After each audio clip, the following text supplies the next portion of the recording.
Brum, brum. Brum, brum, brum. From the 1st of October 2015, it will be against the law to smoke in a car with children under the age of 18. I think that's really good, but I also think they should have done that a long time ago. Sometimes, like, if you have one hand in your cigarette and one hand on the driving wheel, then you could, like, it's really dangerous for, like, a crash or something.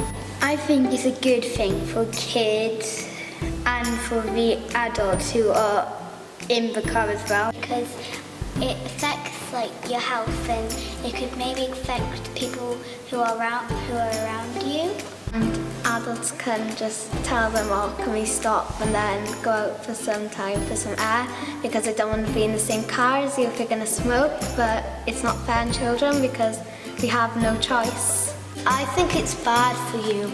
I know it's bad for you because my mum tells me not to have like any sugar or rubbish, and it's the same thing with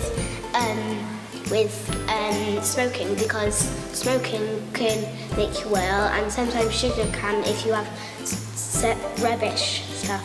It's our life, not just the law.